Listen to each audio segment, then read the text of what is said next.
So, ja, und da habt ihr es natürlich nicht kommen sehen, denn ich habe es tatsächlich geschafft, ob ihr es glaubt oder nicht, zum 18. Geburtstag. Ich habe Bryan Clark hier, liebe Fans. Ja, ob ihr es glaubt oder nicht, ehemals Adam Bomb, ehemals Wrath, eine Hälfte des Tag-Teams Chronic. Und ja, wir haben uns ja eine Menge Zuhörerfragen da für ihn ausgedacht und die möchte ich ihm jetzt stellen. Wie ihr natürlich wisst, wir werden das ganze Interview auf Englisch halten. Das heißt also in dem Moment, ihr müsst dann irgendwie mal euren Englischkurs aus der Schule so ein bisschen aufbewahren. Ne? Das wisst ihr ja. So ist das. So, Bryan, great to have you here. Thank you very much. Thank you for having me. Yeah, that's so great. I mean, yeah, it's our 18th birthday now, and you have a lot of fans over here in Germany still, because in Germany, the main time for wrestling was 1992 to 1994, and you were part of that time of the WWF. But I wanted to cover your whole career, so I wanted to step back a little bit and wanted to go back to your child or teenager days as the first question, and wanted to ask you, did you always dream about being a wrestler? Yes. I watched it at a very young age. My family took me to some shows, and I got to see some of the greats of the time. Yeah. And so I wanted to. I had a connection with it, and and I got in later on, once I was old enough, when I finished high school, I went to the military and served in the military. But one thing about the military is that I actually was stationed in Belgium, and I lived in Belgium for 1 year, but every pass I got and every break we got, we were in Germany. Okay. Just visiting all the cities and stuff, and I love Germany, man. I've always loved Europe. Great. But special connection to Germany. It was fantastic. And Germany still loves you. That's great, man. It's right back to them, man, because there were some phenomenal fans there. Some of the best fans ever. Thank you. Yes. Well, who did you like as a kid when growing up, or were there different characters? Who did you like when seeing wrestling as a kid or as a teenager? Probably as a kid, I would say when I got to see him, I liked Stan Hansen. He was one of my favorites. Yeah. Mr. Wonderful Paul Orndorff. Those are two that come, and of course, Randy Savage. Those are some that come to my mind right away. Yeah. Okay. So you were going for the rough kind of guys. Hey man, I like it rough, man. I was always full steam ahead. You got your first break with AWA as the Nightstalker, and I think you were managed at a time by Ox Baker, who's mostly known for the German fans for his role in Escape from New York, or in German, Die Klapperschlange. So you were then fighting the Trooper, mostly known later to German fans as the Patriot. How was it working with Ox Baker, and how was it working with Del Wilkes? It was great. The thing was, I was still after I left the military. I walked on at Central Missouri State and earned a full college football scholarship. So I played college football, and while I was playing college football, a friend of mine told me that Ox Baker had lived not too far away, and I was like, "You got to be kidding me, man! I got to meet this guy." Yeah. And so he introduced me to Ox. And when Ox got to see me, I was already an Air Force powerlifting champion, a Missouri State 2-time super heavyweight powerlifting champion. So I've been weight training my whole life. And he sees me and he's like, "Oh my God, I didn't know you were this big." And I'm like 6'6".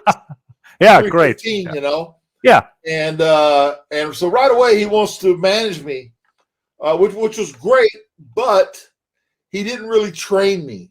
And so those first few matches of the AWA stuff, the AWA was about to fold and go out of business. Yeah. So I only did a couple of things with them. And so, what wasn't a whole lot there. I had to move to Atlanta after I finished college, moved to Atlanta and be trained there at their facility. Oh, okay.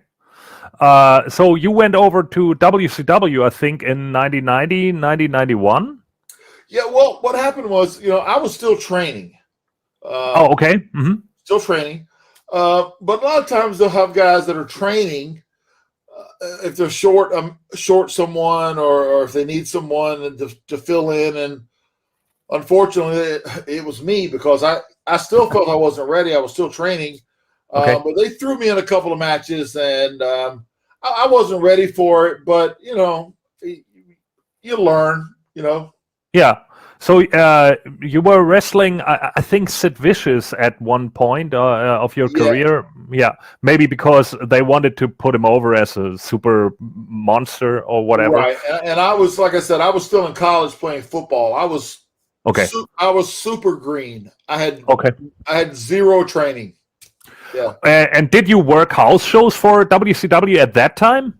No. Okay.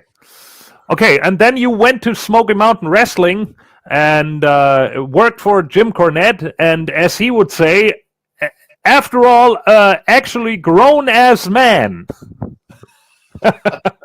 What did you think of Jim Cornette?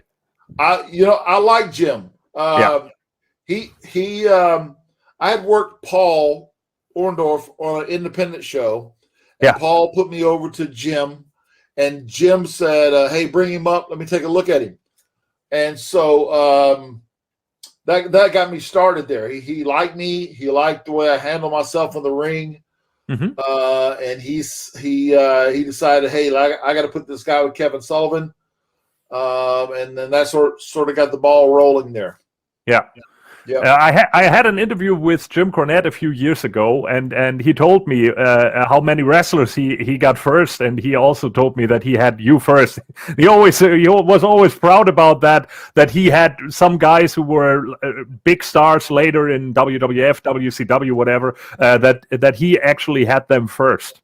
And you were wrestling guys like Reno Riggins and Tim Horner there, and many German fans only know them as preliminary guys or enhancement talent. Maybe even job guys. And I always liked guys like Reno Riggins and remembered him even as a job guy in WWF. How was it working with them? Did they help you evolve? Absolutely.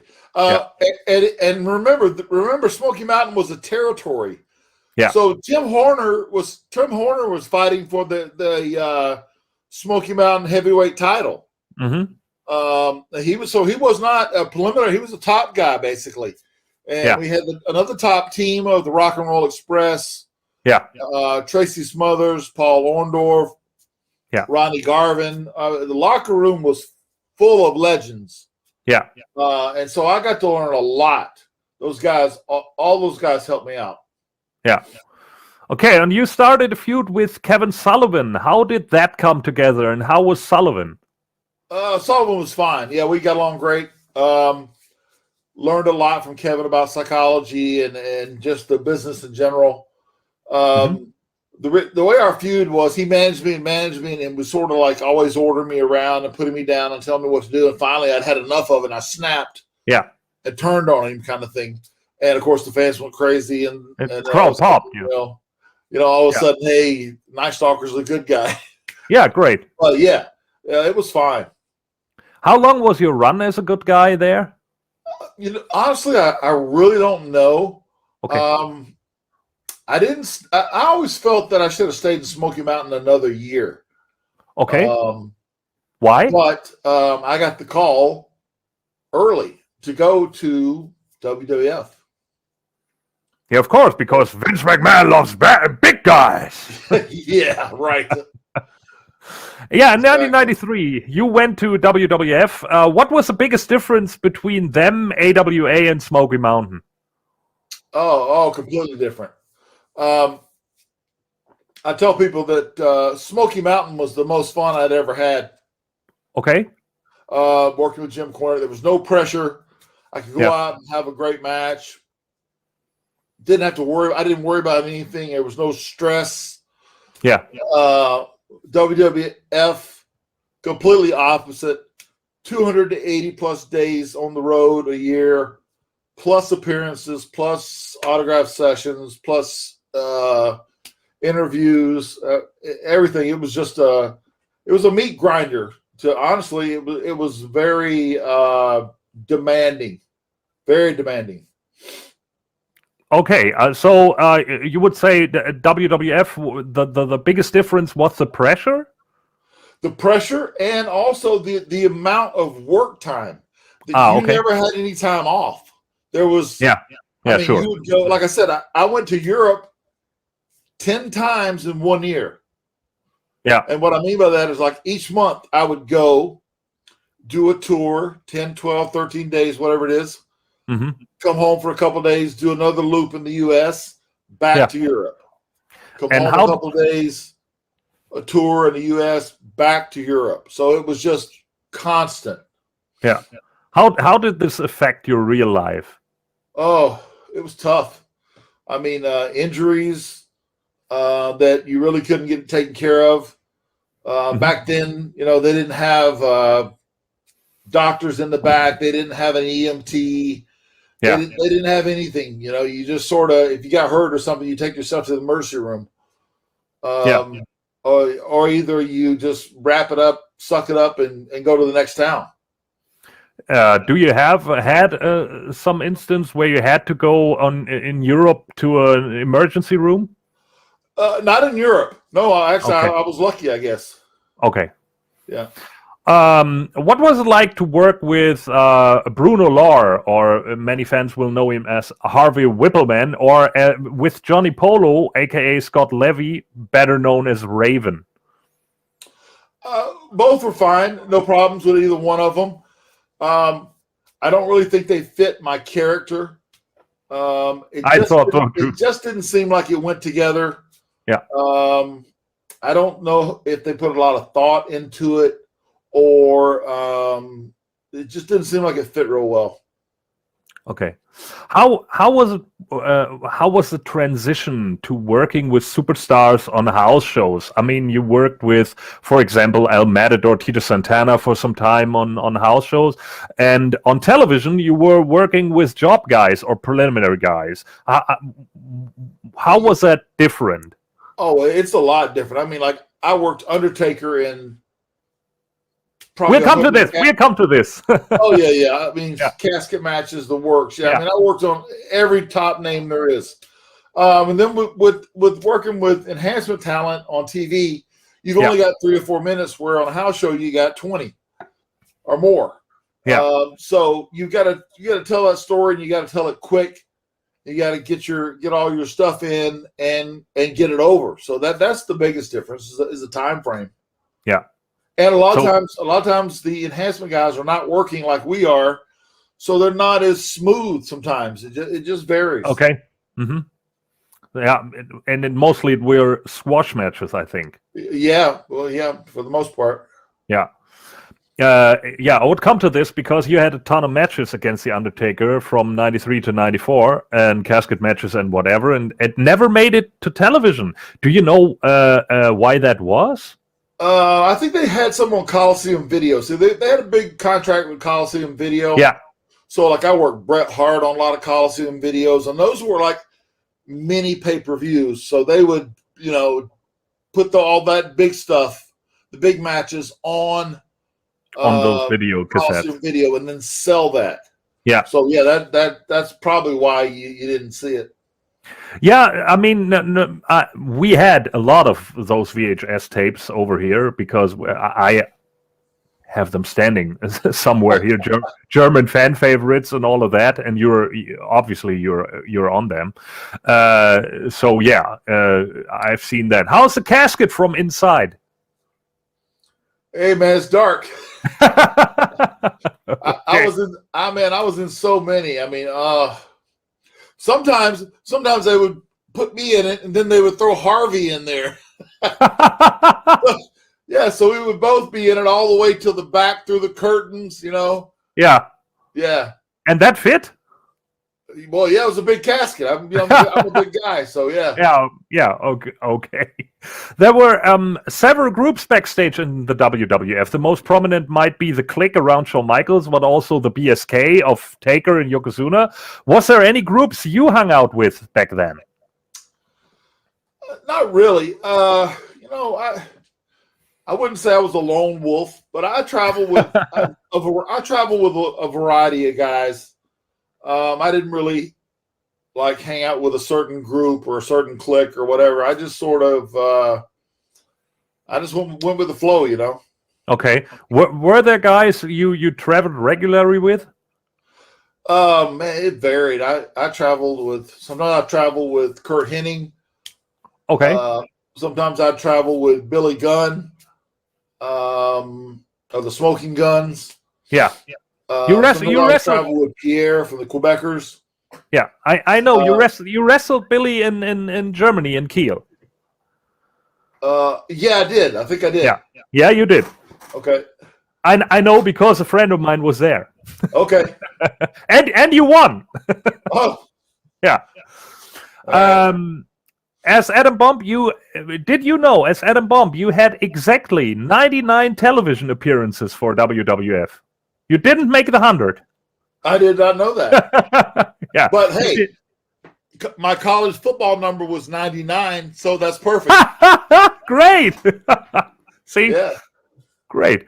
Yeah, you went over to Germany for some tours. What are your memories of Germany? You were also stationed here by the military. You already told us that. And what are your biggest memories when you were on tour over here? Or your best memory? Just the biggest thing I think was the loyalty of the fans. The fans were so into it, and every night we were sold out. They were just so great. I mean, they would be at the hotels, wanting the autographs, and I would always sign everything and anything that they needed. Just very loyal fans. Even more so, I thought, than in the States. Really, that's what I thought. Mm-hmm. Yeah, Bret Hart told us that some years ago. He was always saying of course, first the Canadian fans, obviously, but after that, he said that the German fans were always the loyal, the most loyal fans, and if we like somebody, we don't care if they're a face or a heel. Yeah. It seemed that way. You're right. It did seem that way. That no matter what I was doing, I still had that same group of fans. That fans with the signs in the crowd and all that stuff. That didn't bother. That didn't change. Yeah, because I think you had a look. Maybe you remember because I still got them here. They were a great sales pitch back in the day. And I got all of them. Oh, man. Yeah, and that was you back in the day. In 1995, these cards came out for the German market, and there were so many of them. And so many people remember you also because of those collectibles, and also because of, for example, your action figure. How was it to see your action figure hanging in the stores? Well, at first, they're cool. I mean, I've got, I don't know how many, 4 or 5 out. And I'm right now in the process of signing a new Legends contract for a new Atom Bomb figure. Oh, great. Yeah. Yeah. Cool. So I've got that, and I've got 2 new merchandising deals that are already in action. Ah, cool. Great. Yeah. Back in the day, you had a mini feud with Rick the Model Martel after the Survivor Series. Was that the first step of trying to turn you face? It could have been. I'm just not sure. That when they did it, they didn't really do it really well. I think it was just sort of, okay, we've already gotten all we can out of him as a heel. Let's turn him face now, that kind of thing. So, it didn't seem like there was a lot of thought put into it. Okay. Many people over here thought it sucked that you lost to Earthquake at WrestleMania 10. You were the replacement for Ludwig Borger, who left the company before that. And how was it going How was it going into WrestleMania 10? Were you disappointed about the match? Well, I was, for the fact that I'd just come off a Europe tour, and I'd worked him like 10 or 12 nights in a row. Mm-hmm. And we had worked out a 12 to 15-minute match that was great. I did all the high flying off the top, over the top, all my big moves, and he's a big guy. So he was, he didn't move near as much as I did. I was doing really most of the work, honestly. But it didn't matter. It worked, and we had a really good match laid out. Yeah. But due to time restraints or whatever the situation was, they decided to. I thought they were just going to just take it off, but they decided just to make it a squash. Mm. Yeah. Yeah, many people hated that back then. Yeah. I remember, because so many people thought Earthquake already has had his run, and they wanted to see you win, actually. Yeah. And I thought back then, I thought that as well, and I still do to this day. I sort of felt that way too, because like you said, he'd been there in the late 80s, Yeah. 90s, early 90s. Yeah, I sort of felt that way too. I was surprised that, and I don't know that maybe because Vince felt he owed it to him or something. Okay. I'm not sure. Mhm. But I know that there was some kind of connection there. Okay. After that, you were packaged with Kwang, Savio Vega, for some tag matches, and that would ultimately lead to your face turn. What did you like the most in this story, and what did you like the most, being heel or being a face? I've always been a little bit of what they call a tweener, which is a little bit of heel, a little bit of a face. Yeah. But I prefer being a face. Okay. That's just my natural. I enjoy interacting with the fans. Yeah. That's just my personality. So I think that working with Savio was easy. And then when they did a turn with him, I had a match against Yokozuna on Monday Night Raw. Yeah. And that ended up being a DQ because Savio and Harvey got involved. But yeah, that was the beginning of the turn. So yeah, that, like I said, they could have done more with it. But that's just, what they were thinking at the time. Mm-hmm. I remember you had a match with the Smoking Guns against Kwang and Well Done. Well Done sadly passed away in the last couple of years, and I always thought they were pretty underrated. How did you think? How was it working with them? Really easy. I knew both of them. Both very good workers. They've both been in up in Portland in that territory, and it also been out in Florida Championship. So they had a lot of experience. They weren't the biggest guys in the world, but they could work. Just solid. Solid's what I would say. Yeah. Yeah, as I said, I always thought they could have had a run with the tag team titles, especially at that time, because there weren't many tag teams or real tag teams at that time. So I always I never got why they didn't cut the mustard, but maybe because they were too small, or I don't know. Billy and Bart were pretty big, I think. Yeah, they were good size. Yeah. In 1994 and 1995, you had more wins than losses. So you had a 60 to 70% winning rate in WWF, but mostly not on television. You defeated Nikolai Volkov, Kwang, Bam Bam, Hakushi, Red Radford, WrestleMania main eventers like King Kong Bundy, but it never transferred to television. And many people over here like you because they saw you win on the house shows, and obviously winning gets people over. Why was there no plan in the television shows? Did you talk to Vince McMahon about this? Not necessarily talk to him about it. He was a little difficult to talk to. Okay. As far as actually getting a meeting, even getting a meeting with him was because you had all the agents to go through, Yeah.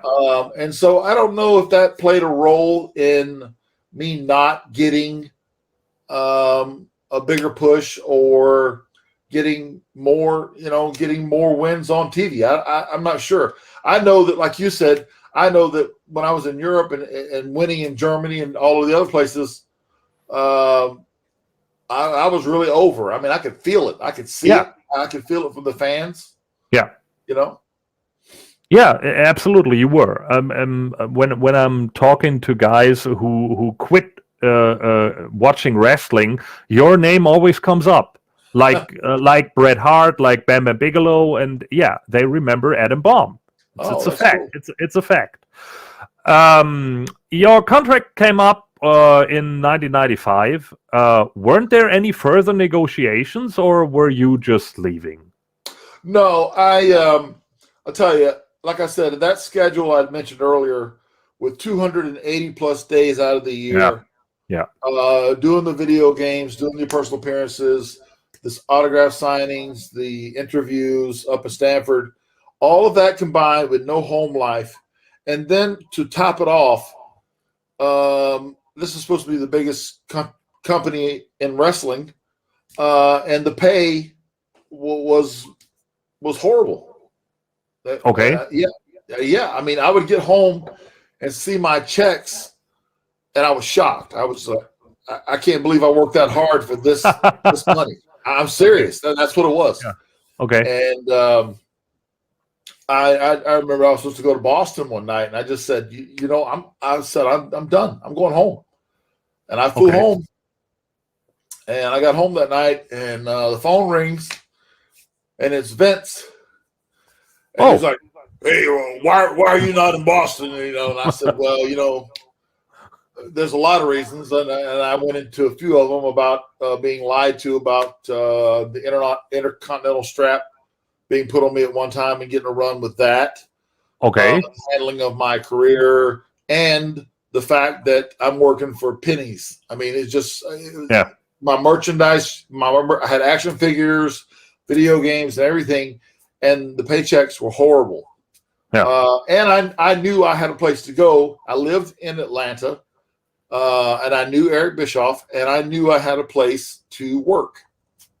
So when that contract was up, I worked a few shows in between before coming to WCW. I worked over at Hammerlock in the UK. Yeah. A few times. Then I signed the first 3-year deal with Bischoff. Yeah. It seemed like you took some time off of wrestling in 1996. Why was that? 96 was actually the time I'd signed the contract. Yeah. But they were doing the Mortal Kombat thing with Glacier.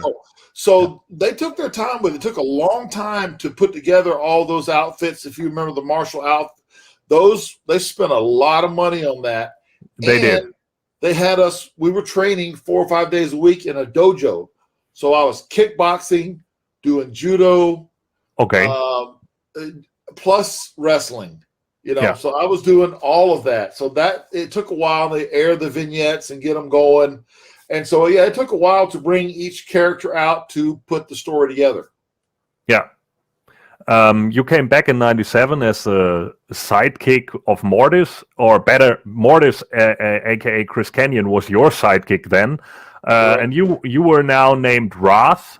Right. And when I first saw you, when you took the helmet off, I thought, oh, look, it's Adam Bomb. They got him as well. Yeah. Yeah. Because I always thought you had a remarkable face, because it's recognizable. Yeah. Because they couldn't bring you over as Raz for me at first, because I always thought, no, sorry, but I know him. It's Adam Bomb, obviously. Yeah. So and then you had your feud with Glacier. But obviously Glacier didn't really go over, and I think it was was because of the hype. I mean, this vignette with blood runs cold. There was no follow-up to that. Those vignettes were too much. But what did you think of it, your role as an evil Mortal Kombat character? It was okay. I actually got to be in the Mortal Kombat TV series. Oh, great. Okay. As a guest star. Oh, cool. And I got some commercials and some promotional stuff out of it. So it wasn't that bad. But what happened was that sort of kicked off the same time as the NWO was coming in. Yeah. So it really got overshadowed and got watered down to where it just it didn't disappear, but it really moved down the card. Yeah. And so that's when I approached Eric about doing Wrath as a single and doing it my way. And what I did was I took the Wrath part and the Atom Bomb part. Yeah, and it was a blend. And I combined them. Yeah. I used the Meltdown, which was that pump handle finish. Yeah. I called it the Meltdown. Yeah. And the outfit looked just about like Atom Bomb, except it said Wrath. Yeah. So I did all that on purpose. Yeah. Okay. Yep. How was it working before you went to being a singles competitor as Wrath? How was it working with James Mitchell or James Vandenberg at that time? Yeah, it was no problem. No problem. I don't think him and Chris Kanyon got along that well. Okay. But again, I didn't travel with those guys. I traveled either by myself or with someone else for the most part, Okay. Since so many people, and you just said it, the NWO was running wild at that time, and maybe the Mortal Kombat gimmick got over a bit too cartoony for that real life thing. Since so many people at that time went into the New World Order, especially people who came from WWF, was that offer made to you? No, because I had already asked Eric and explained to him that I want to do Wrath my way. Okay. And the thing about that is that I'm glad I did, for the fact I could prove to him that it would work, especially with the Meltdown finish. Because I went on like a 7 or 8 month winning streak, undefeated for a long time. Yeah. And so I'm glad it worked out that way. Yeah. You were featured before that in a Goldberg squash match. They featured that as, Goldberg pinned Wrath in 9 seconds. It was actually 20 seconds. So, but they obviously needed to push Goldberg. And did that bother you, or did you say, well, it's easy money? No. I knew what they were doing, and I knew that I was going to do Wrath my way. Yeah. If you remember that match, the helmet never came off. Yeah. It was boom, boom, boom, and it was over. Yeah. And so that didn't hurt me. Okay. Because I would come back later with the helmet off and reveal Wrath. Yeah. You know what I mean? And so that wasn't a big deal. And personally, I got along with Bill.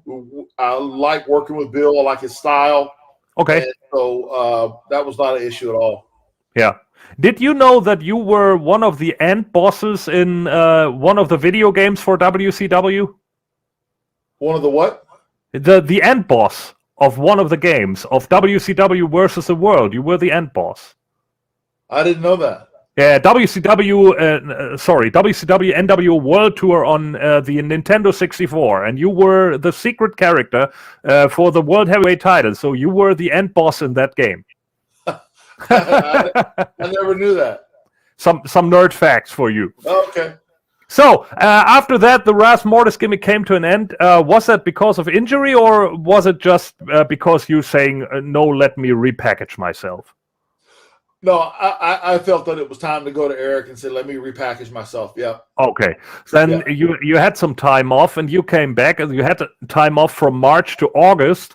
And in August of 1998, with a blend of Wrath and Atom Bomb, you came back. You looked even more trained. You looked more jacked. What did you do? Did you trained so hard for that? Okay. I knew that I had to make this work. Yeah. Yeah. And I was going to give them the Atom Bomb Wrath combination. Yeah. And that's why I went. That's why I went undefeated, because I was just so much more intense. So much. I mean, bigger moves, more high flying. Yeah. Everything that went along with it that I knew that it would get over, and it did. Every week it built more and more and more signs, more people. As soon as I hooked that meltdown in, people started standing in their seats, standing up. Yeah. Yeah, and you also had a great entrance theme that fit your character way more than the first theme, I thought. I handpicked that. Great, yeah, good taste. Yeah, I have had a lot of. I was very creative. Even just to go back a bit with WWF, they didn't have merchandise for me, so I met with a graphic designer, went over all my designs, took them into Vince's office, and he loved them. He's, "Oh, this is great. Get it down to marketing," and right away I had merchandise. So I've always been creative with the whole merchandise thing. That's not. I mean, that's I've always done that. So even you got right now, even to this day, as we'll talk about later. But yeah. So you got the great merchandise, pal. Yeah. That was it, man. Yeah. He popped on it. He loved it. So. I'm brilliant. So, exactly. were you just training, or were you also dieting in that phase? Oh, everything, man. Cardio in the morning on an empty stomach to burn the most fat. Cardio, 45 minutes an hour down, like in a hot room. Then then I would do the weight training and then the wrestling, and all of it. It was 24/7. Okay. What would you say? How long was your training schedule a day? You know what? I always got this saying of like no days off. Yeah. But it seemed like, I mean, all the time. Everything that if I wasn't watching film, or watching matches, or watching the shows, or just trying to pick up things, it was very consuming. Okay. So you came back and you went on a winning streak and you beat many wrestlers, including guys like Meng. Were they going for a singles title run? I mean, you had a 73% winning rate in 1998, so you won a lot of your matches, especially on television. Goldberg. Okay. They wanted Wrath versus Goldberg. Yeah. That's what the once they were seeing that I was getting so over and on such a roll and just running through everybody, they were like, "We got to put him with Goldberg. This is it," Okay. So that was the original plan. Yeah. But were you actually put with Goldberg? I remember you were put with Bam Bam. Well, Kevin Nash beat my winning streak. Okay. In November. Yeah. And then in December, he beat Goldberg's. Okay. Yeah. So that's what happened there. Okay. Were you with Bigelow after that, I think. Yeah. Were you okay with that, or was that a letdown? I didn't really care for working with Bigelow just because maybe earlier in his career he was really good shape and could really go. But when I worked him on that pay-per-view, I was very disappointed. He was winded. He couldn't do the things that he needed to do for the match. I don't feel like he prepared for the match. Yeah. And so I was disappointed in that part of it. Yeah. Were you disappointed with the victory of Kevin Nash, or Kevin Nash beating your undefeated streak? Well, here's the thing. It's like, I mean, I just felt like they could have got more out of it. Instead of just doing a Monday night Nitro match and then be done with it, they could have built that up for a few weeks at least. Yeah. And then even our match, we could have gotten more out of our match. It could have been a lot better, a lot longer. I mean, it was for a big man match, it was good. Yeah. I mean, it was a good big man match, but they could have gotten a lot more out of it. Okay. Have you met him or have you wrestled him when he was Diesel back in WWF as Adam Bomb?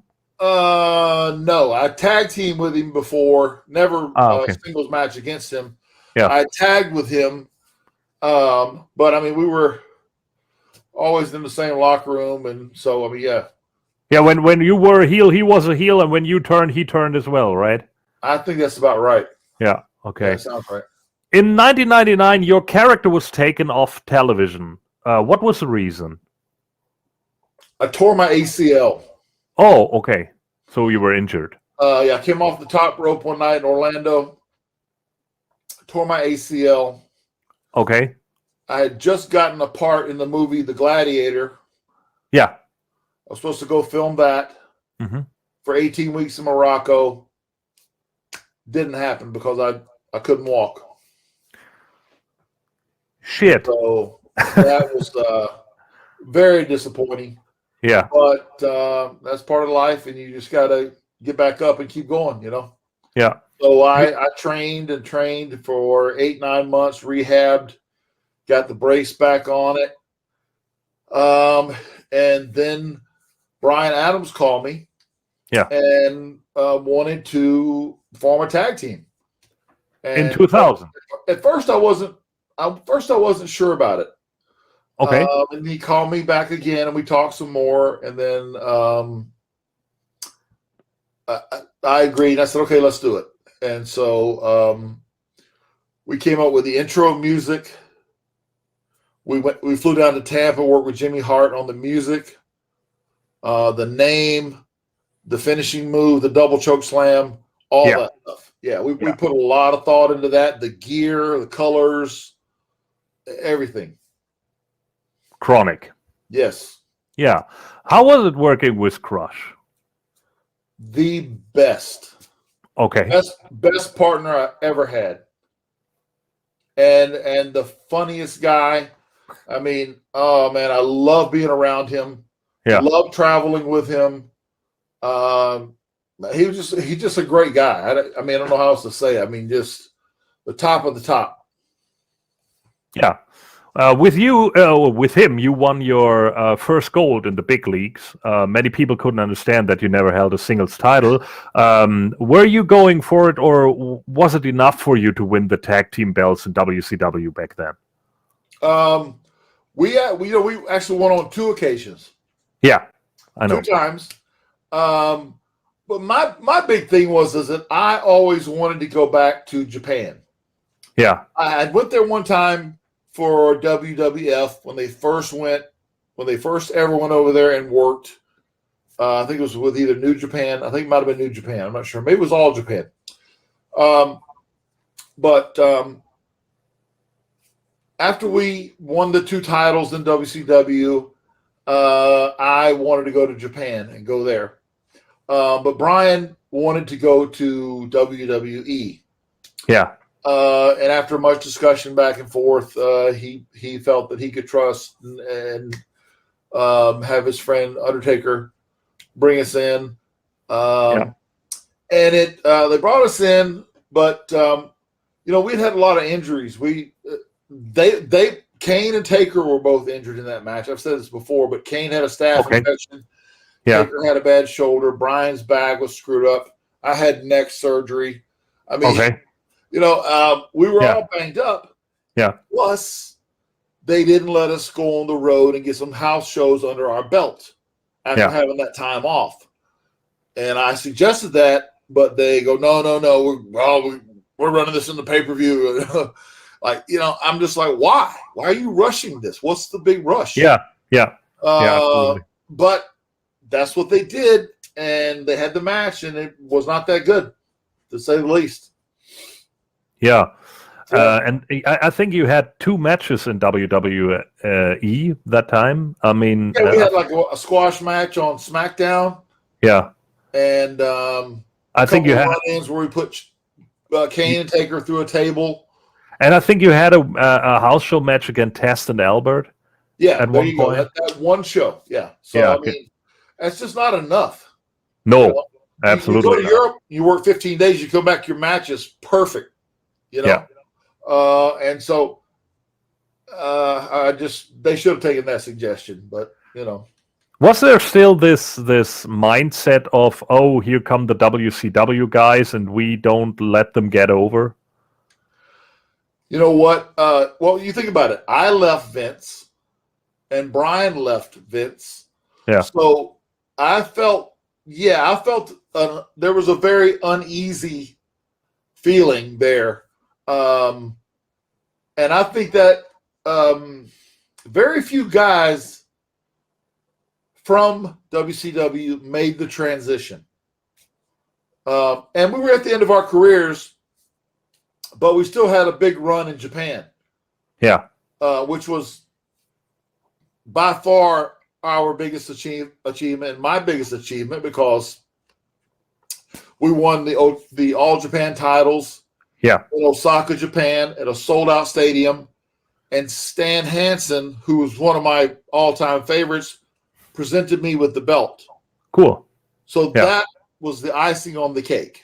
Yeah, you beat Keiji Muto and Taiyo Kia, if I remember correctly. That's correct. Yep. What was the biggest difference between Japan and the United States in wrestling-wise and society-wise? Wrestling-wise, it's a lot more stiff.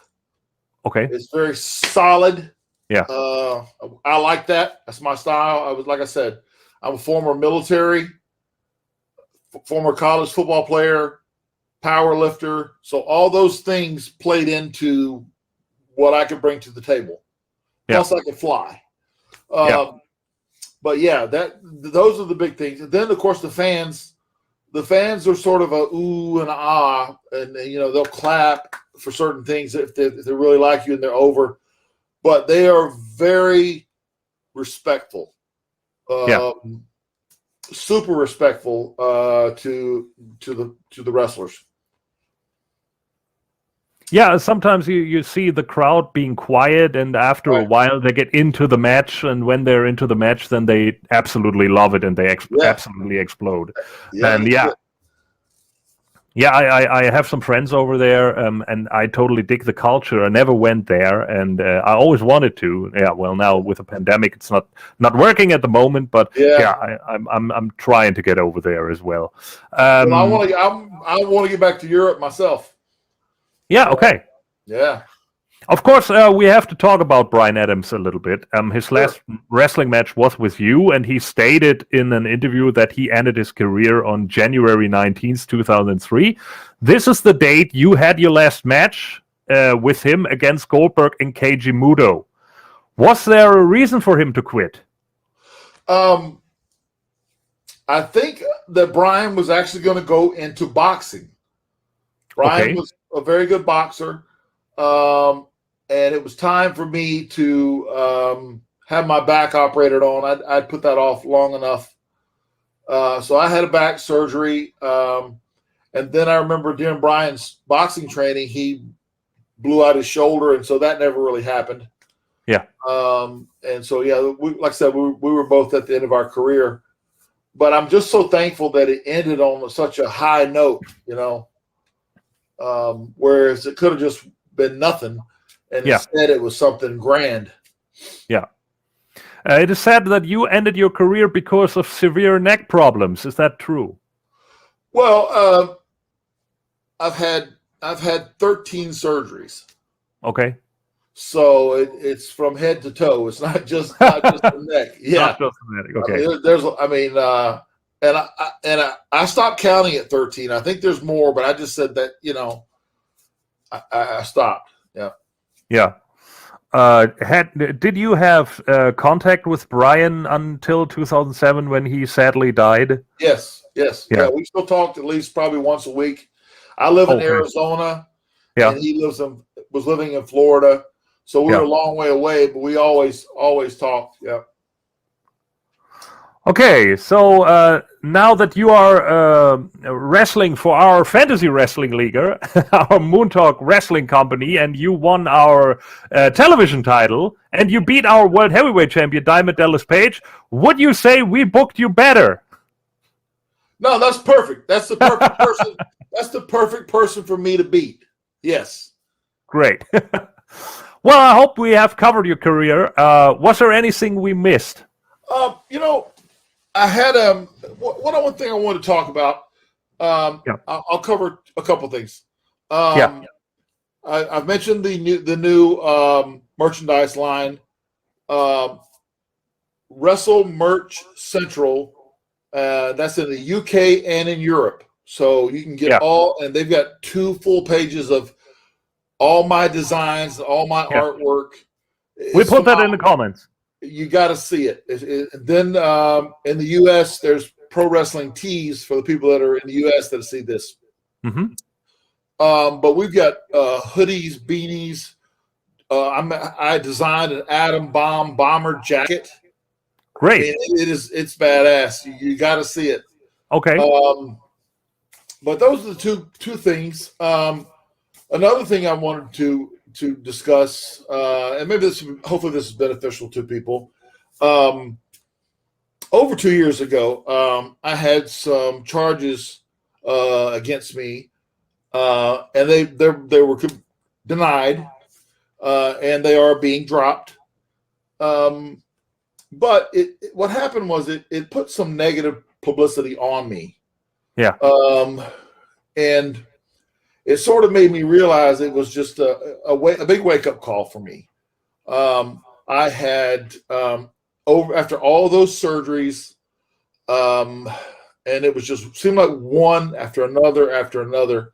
I had become dependent on opiates, which is a pain pill. Yeah. I don't know if it's a big issue in Germany or not. I'm not sure. But in the U.S., in the U.S. it is. Yeah. And I had become dependent on those, but the doctors kept prescribing them to me. Okay. And so I had wanted to be off of them for a while. Yeah. And my wife is a nurse, and when I got that negative publicity and those allegations against me, I just said, that's it. I'm quitting. I said, I'm just going to, I don't care how bad I hurt. I'll find another way around it, but I quit cold turkey. I mean, I just stopped. Yeah. Now, I'm not a doctor. I don't advise that. That's probably not the way to do it, but that was my way of doing it. Yeah. I wasn't going to go to rehab 15 times and talk about it, sit in a circle and cry and hold hands. Yeah. I just said, that's not your style. No, it's not. I said, hey, man, a pill is not going to control my life. I'm not going to worry about when the next prescription is coming or not coming, or if I run out and be in pain or whatever. I just said, that's it. I'm quitting. And it was, and I'm going to tell you now, it is hard. It's very difficult. It is. Very difficult. I was extremely sick for like 2 weeks. Yeah. I didn't do anything for 2 weeks. I mean, I felt like I just sort of laid on my couch and did nothing, because that's how sick I was. Everything from the nausea, the vomiting, everything. Anyone who has been through this will know exactly what I'm talking about. Yeah. Is just, and then the worst part to me was, it reminded me flashback to the military. And I think that's what got me through it, was the college football, the military, the powerlifting, and all the tough training that I've had, is that there was no sleep. I could not sleep for like 2 weeks. Yeah. If I got 30 minutes here and there, I was just like, I'd take anything, 15 minutes, 10 minutes. I didn't care. But man, I'll tell you, I'm so glad that I beat it. I know that there are people that are out there that are struggling with it. And I just want to let them know, from my point of view, is that you can beat it. You do not have to have a doctor telling you you've got to keep taking these, because you do not have to keep taking them. There are other ways around and other methods that are natural healing stuff that you can do without it. My routine is, what saved me, man, is my weight training and conditioning that I've done my whole life. Through surgery after surgery, I've had to come back. And even this morning, 5 a.m., I'm in the hot tub. That's the first thing I do. I get in there, I loosen up, I stretch, get ready, take another cold shower, get ready, go to the gym, train for 2 hours, come home, put the ice packs on. So it's a routine, but it's better than taking pills and being absolutely, and being in that addiction. Yeah, and you don't think clearly. I would have never. I would have never been able to design. My office is like a mad scientist with all the drawings and ideas and stuff. Whose isn't? Look here. Yeah, exactly. So, so I was able to, once it's like I said, it's been over 2 years, and I'm so proud of that fact that I beat it, and I did it on my own. I didn't have to go anywhere to do it. I did it with, like I said, with my family behind me, my friends, their support. But as I say this stuff too, I don't want to sound like I am preaching to anyone as far as what you have to do, because it's difficult. I mean, I understand the starting. I was going to start. I was going to start, and then I stopped, and then I start, and I stopped. You just have got to get a grip on it, and just do it. I mean, and the amazing thing is, like, okay, you always hear this, and you're going, I don't know if I believe that or not, but it is so much better without them. Yeah. I mean, it's like there's a cloud and it's gone. Yeah. It just moved away because I was able to get it out of my system. And here's the best thing is that I know I'll never do it again. Yeah. And I'll tell you why. Real simple. The way I know that they always say never, right? Well, I will say never, and I'll tell you why. All I have to do is think back to how sick I was on day 10 or 11 or day 12 with no sleep, and that's it. Yeah. I don't have a craving for it. There's it's not there. And so I just, like I said, I just wanted to make that point for people to know that, we all go through a bump in the road in life, and you can beat it, man. Just stay focused, laser focused. Don't let anything stop you. Don't be tempted. You can do it. I'm telling you can do it. I did it, and I didn't think honestly I was not sure, because I had so many surgeries, and every day, hey, I wake up, do I hurt? Hell yeah. Yeah, I mean, of course. Cool. But I still take my ass to the gym every day. I work out every day. I do my cardio. I do all the stuff that I need to do to take care of myself without medication. I can totally relate to that, because that's the way how I stopped smoking back in the day.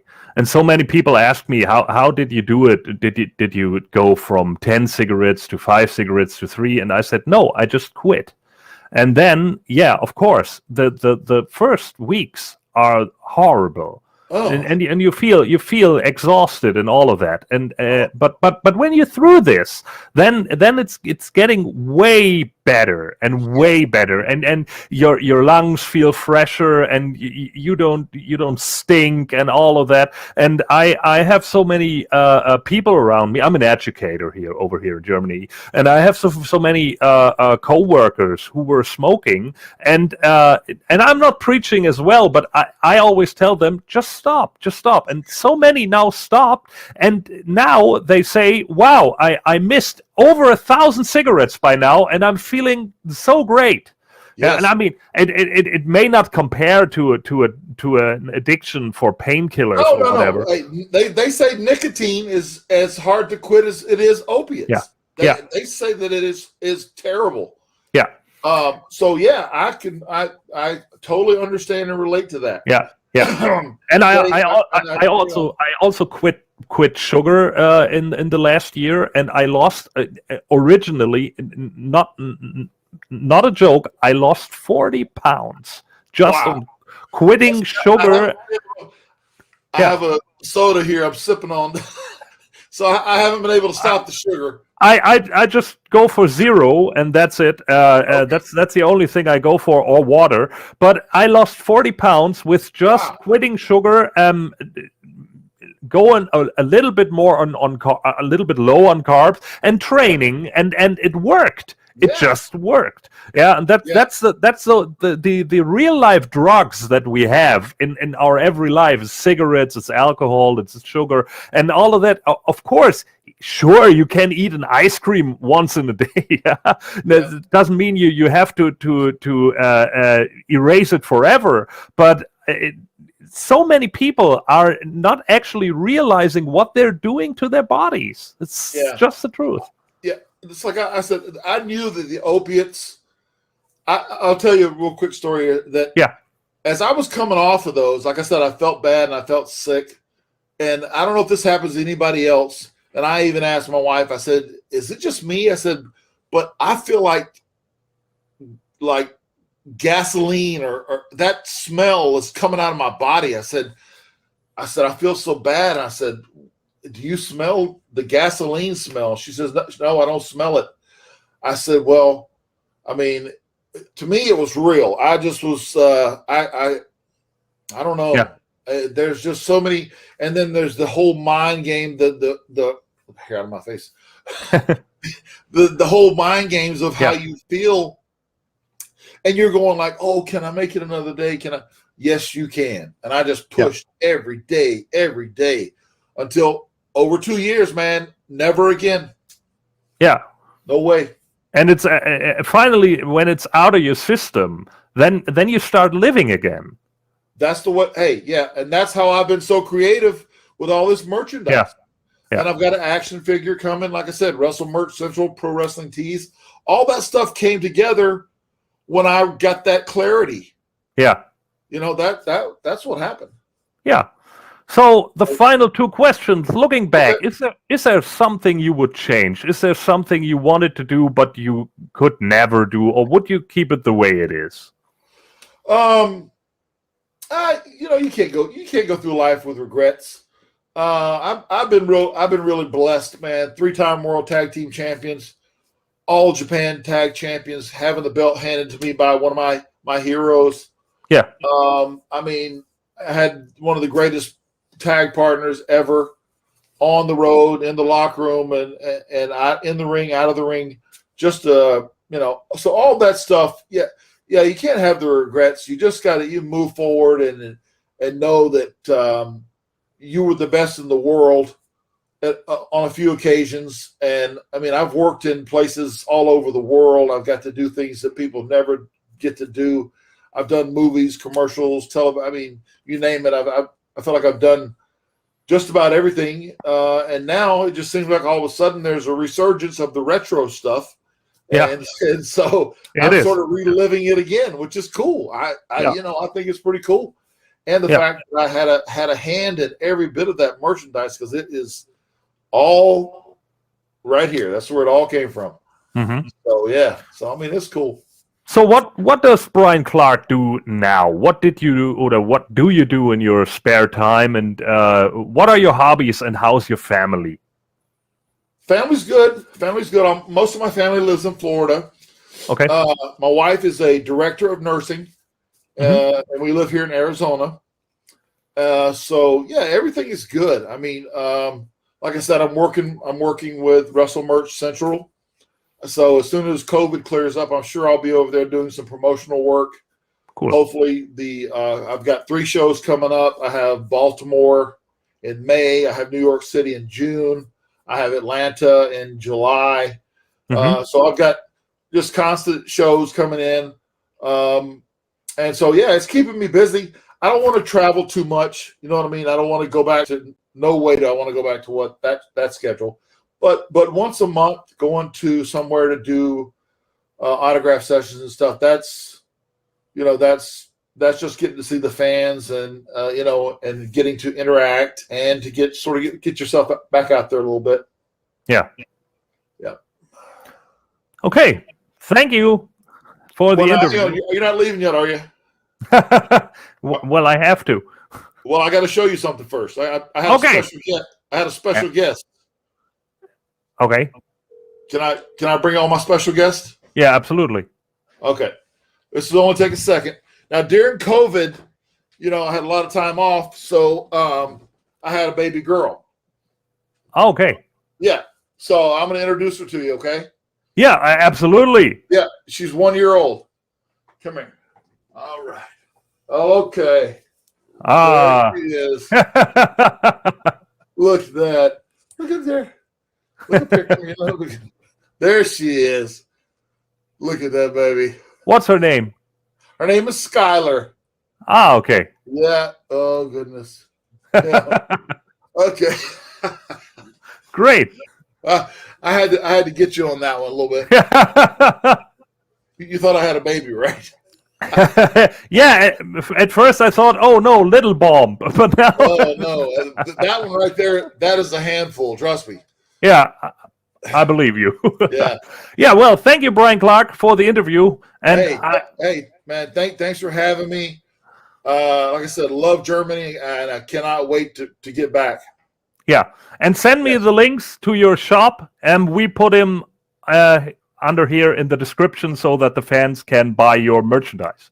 Great, and then please join my Twitter. It's at Real Bryan Clark, Bryan Clark, at Real Bryan Clark. Yeah, I just got started on Twitter, so you're more than welcome to join, interact, questions. It's like all wrestling. It seems like. And that's fine with me. I don't mind at all. But yeah, definitely go and check out the Twitter. We will. So yeah, we'll put that in the description as well, so great. that people can contact you. Awesome. Ja, dann vielen Dank an Brian Adams hier von unserer Seite aus, also hier aus Deutschland. Und ihr wusstet ja, ne, der $1 Million Man holt sich das natürlich, war ja ganz klar. Ne? Ich habe ihn ja gekauft mit der $1 Million Corporation hier, Wrath, extra für uns, also für die MoonTalk Eclipse. Vielen Dank nochmal, Bryan Clark. Have a nice day. Thanks, man. See you.